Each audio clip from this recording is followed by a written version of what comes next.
I've had a bit of a love-hate relationship with the Asus ROG Ally. Some days, I absolutely love the fact that I can play pretty much any game on this machine with good frame rates and good graphics. But then on the other side, I hate the fact that it makes this handheld portable console defeat the purpose of its very existence. I will go into what I think more about the Asus ROG Ally Z1 Extreme after having it for about 6 months now.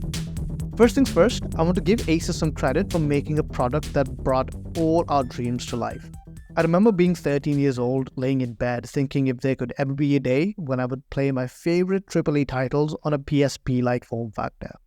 In today's day, it's not only a dream come true, but is slowly also becoming a norm. The ROG Ally is a mixed bag of good and bad, and I wouldn't have expected anything otherwise from a first-generation product. It has had its set of ups and downs, but like the optimists that we are going to look at the bright side first and then come to the realistic side and see what's wrong with it and what that means for your wallet.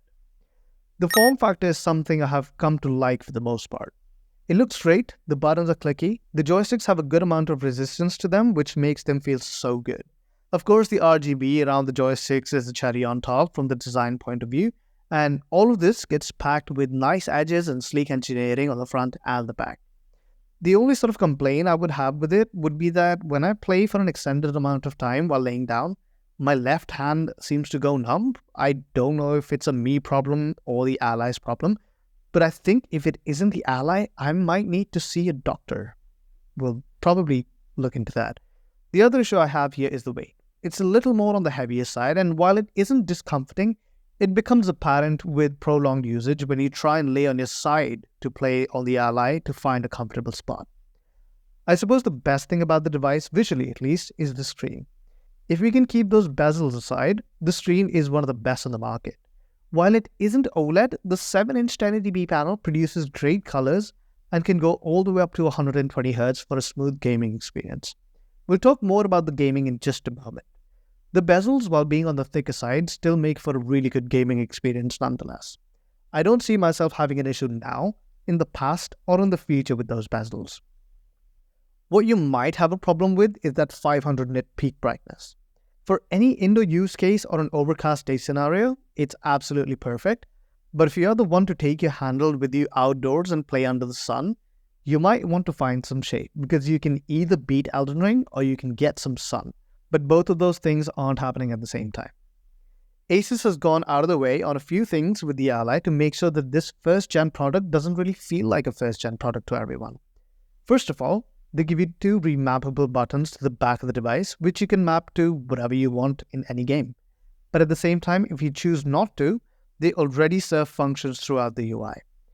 We know how notorious Windows is with the touchscreen input as its primary input, and Asus did a great job at making the experience not only bearable, but also quite smooth. Yes, there are some bugs even after a year of release, but they're not big enough to mess up your experience entirely. I'm talking bugs like your mouse cursor not showing up, in which case you'll need to hop onto that touchscreen. There will be cases when your LED rings won't turn off when your device goes to sleep, or your fans won't stop either. And in those cases, you'll end up putting your device to hibernate or shut it down entirely as well. So minor issues like this are somewhat dotted around the entire system. While these issues are not major, we will get into some of the major ones later on as well. Asus went out of their way to include their own software to help calibrate or recalibrate all the triggers and joysticks on the Ally to make sure they perform perfectly at all times. You don't usually see other companies paying so much attention to their product, but Asus has smashed it out of the park with this one, with constant fixes, constant updates, new features and optimizations. To be fair, it's not only Asus, but also Windows and AMD who are pushing out everything they can to ensure peak performance on the ROG Ally. I want to talk performance now. The ROG Ally comes with the Z1 Extreme processor and the Z1 processor. Do not go for the Z1 processor. If you want the ROG Ally 2023, you want the Z1 Extreme processor. That mother effer boosts all the way up to 5.1 GHz. You can save money by going for the standard Z1, but then it's just a fancy showpiece because you can't play much on that device because of the poor performance. For the GPU, the ROG comes with the AMD Radeon graphics based on the RDNA 3 architecture, which is good enough for many, if not most, games on your Steam or Epic library, or wherever you get your games from, no judgment. I play a multitude of games on my Ally. and they range over a variety of genres. With my newfound love for Souls-like games, I am playing Elden Ring at the moment after I've already beaten Lies of P twice. Sekiro is also on my list and also on the ROG Ally, waiting for me to hop back on it. I like to have my options to switch games when I get tired or exhausted off of one game. I do also have Spider-Man and Miles Morales on my system that I have finished the main stories of, but still need to get to 100%. If I talk about performance first, I need to mention that I mainly play at medium to high settings on 900p, which is brilliant on this screen size. And also to mention, I do mainly play at 15 watt power profile. I also have an 18 watt profile created in case I want a little extra boost when I'm not close to a charger. I usually hover around 45 to 55 FPS in Elden Ring, Sekiro, and Lies of P. Spider-Man games would usually cross the 60 FPS mark with my medium settings on the 15 and 18 watt power profiles.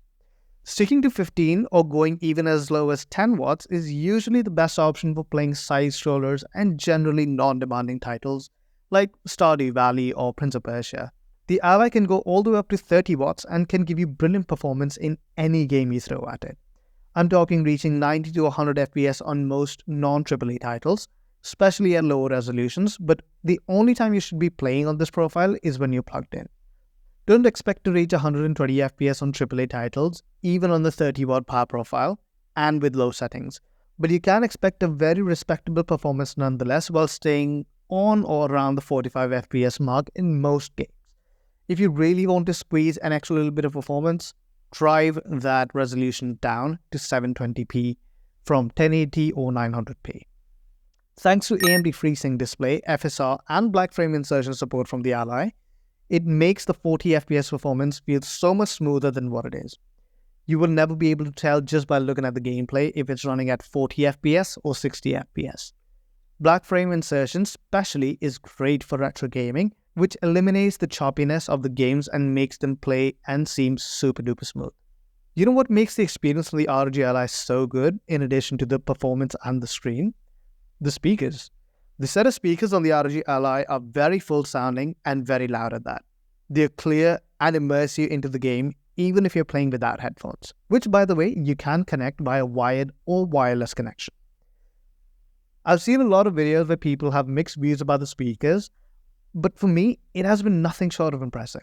They sound very good. They don't get blocked by your hand and you can't muffle them without really trying and going out of your way. And they get the job done really, really well. With so much space inside the handheld, they sound as full as it gets for a machine this size. Speaking of space in the handheld, there is a lot to be said about the heat dissipation in the Ally. It is an absolute breeze. The fans don't get too loud and the space inside makes for a lot of space to get rid of the heat, no matter how much you play. There are plenty of intakes and exhaust space on the ROG Ally to run smooth and cool without taking much of a performance hit in long-term gaming, especially in the 10 to 15 watt power performance modes. When you start to creep up higher to 20 or 30 watts is when you can start to hear the fans, but then again, it's really not that bad in my opinion. They're surprisingly quiet for those power profiles. Asus has sold well over 500,000 units at this point, and it is insane to me how people, including myself, absolutely love this handheld gaming console, even with all of its hefty flaws. Let's start with the not so crazy drawbacks and slowly crawl our way up. It's a chunky boy. Especially if you come from the Switch, it's heavier, thicker, and bigger than it, and you will feel every bit of it. The external GPU port on this version of the Ally is just useless, hence why I have it covered. Unless you are going to spend the extra few grand on an external GPU, I don't think you'll even want to think about that port. I'm glad that they moved to the globally accepted Thunderbolt 3 port on the new Ally X, but again, it's only used to connect an external GPU or an external monitor to it, which I have never done. The screen, although is great, is IPS and not OLED. For the price this was launched at, an IPS screen is a bit of a letdown and an OLED would be preferred. But it is what it is. They stuck with it in 2023 and they stuck with it in 2024. It runs Windows. Windows OS has its own set of bugs and features that are not really Asus's fault. They tried their best to help us. The users get around them and make the Windows experience as good as it could be. But at the end of the day, it is still Windows and it can be a little unpredictable at times, especially if you're trying to change resolutions on a per game basis. Luckily, Armory Crate takes care of most of those issues, but then again, it isn't ROG cheeses. But I suppose Windows can be more of an upside than downside, because at the end of the day, it is a full-fledged PC in your hands. You can install games from any library you may want to have on your PC. The Xbox Game Pass, which by the way comes included, gives you access to so many Xbox and PC games. Bear in mind, you can fully edit videos on this machine as well with your preferred software of choice. Just make sure to use a keyboard and mouse for it if you don't want to put yourself through a lot of torture. Because it is Windows, one of the big issues on here will be the battery life. And in all honesty, it gets pretty much the same battery life as my laptop, and I don't know which one's worse. On the Ally, you're looking at an hour and a half of battery life on light games and a silent power profile that ranges in the 10 to 15 watts area. The higher you go, the lower the battery lasts, where maxing out to 30 watts will give you no more than 45 minutes of game time. There are videos out there where people have squeezed every last drop of the Ally and reached pretty much 3 full hours of game time with the Ally. But do you really want to go through 2 full hours of hustle and bustle just to get rid of performance and increase battery life? I don't know about you, but I'm really not on that list. This device holds a 40 watt-hour battery, and the Ally X has doubled it. And with the same internals as the ROG Ally 2023, the Ally X holds the exact same performance with literally double the battery life. But again, it will bump up the price at the same time. This is the one big gripe I've had with the Ally, and I've had to play with it plugged in for the most part when I'm going to bed, or whenever I'm laying in bed, or whenever I'm playing the damn thing, defeating the purpose of it being a portable handheld gaming platform.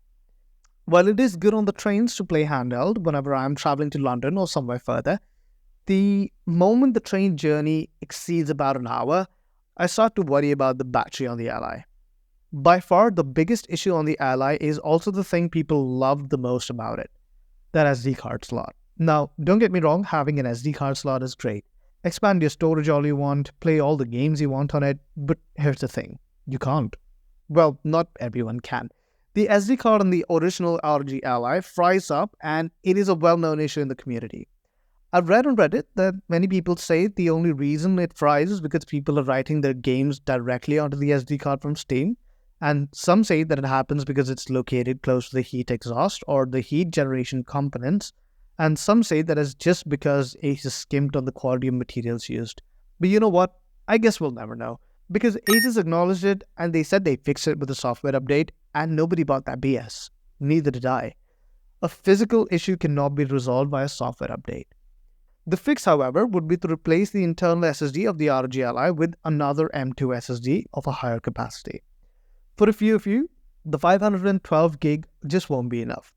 And I will be lying to you if I said I haven't considered going balls to the wall with a 2TB replacement, but honestly, I'm still waiting to feel the need for it. When I think about it, I don't play more than 3 to 4 games at a time. And even if they are 100 gigabytes each, I still have space left in my system. Look at what I already have on my game library. I have a ton of space left still. I would say that these issues are pretty big and quite pivotal for a device like this. But us nerds have come to love the ROG Ally anyway.